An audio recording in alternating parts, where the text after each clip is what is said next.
Assalamualaikum warahmatullahi wabarakatuh. Perkenalkan, nama saya Ariana Fatimah. Saya dari Prodi PJJ Manajemen dengan kelas 101 dengan NIM 24020101021. Saya akan mempresentasikan dari mata kuliah ekonomi mikro, yaitu topik 1. Indonesia adalah salah satu negara di dunia yang menganut model perekonomian campuran. Salah satu peran negara adalah menjaga kestabilan harga. Satu, langkah atau kebijakan apa yang dilakukan oleh pemerintah bila ada satu produk kebutuhan pokok masyarakat yang mengalami kenaikan atau harga yang melonjak. Kedua, konsumen atau permintaan sertakan contohnya. Ketiga, produsen penawaran sertakan contohnya. Yang pertama, Indonesia sebagai negara dengan ekosistem ekonomi campuran. Indonesia menganut sistem ekonomi campuran, artinya kegiatan ekonomi tidak sepenuhnya diserahkan ke pasar, tetapi pemerintah juga ikut campur tangan tentang perekonomian tersebut. Salah satu peran pemerintah yang paling sangat penting adalah menjaga kestabilan harga bahan pokok supaya masyarakat tidak terganggu oleh produsen tetap bisa berproduksi. Bahkan Indonesia juga mengambungkan para pasar dan pemerintah. Seringkali pemerintah ikut mengatur harga untuk melindungi masyarakat tersebut.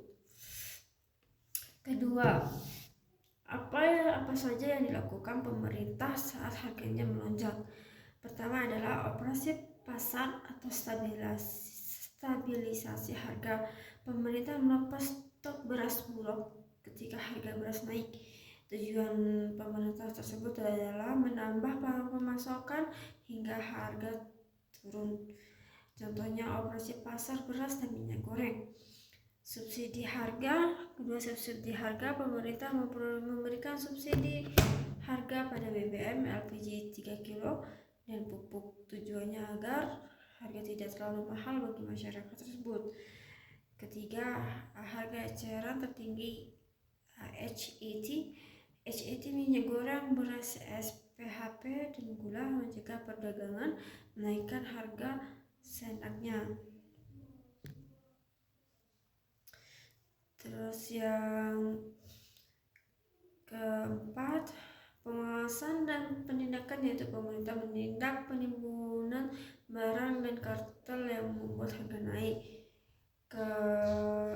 Kelima, impor saat darurat, yaitu saat stok nasional tidak cukup. Pemerintah membuka impor, contohnya adalah beras impor saat produksi dalam negeri yang kurang. Ketiga, sekarang penjelasan dari konsumen.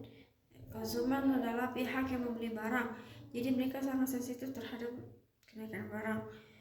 Dampak positif yang dari konsumen adalah bantuan pupuk subsidi yang membuat biaya produksi petani lebih ringan dan harga yang stabil membuat produsen lebih mudah merencanakan produksi.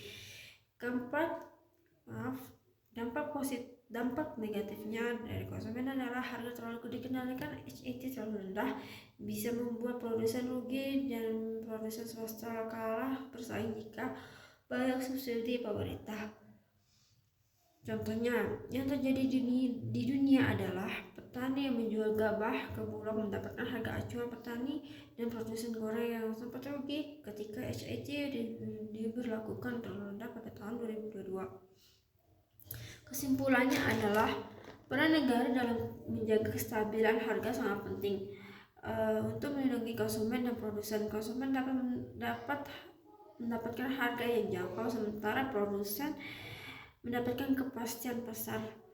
Namun kebijakan pemerintah harus seimbang agar tidak merugikan satu sama lain atau tidak merugikan satu sama pihak.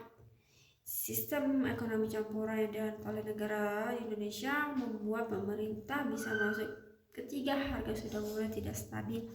Sekian dari saya, Ariana Fatimah. Wassalamualaikum warahmatullahi wabarakatuh.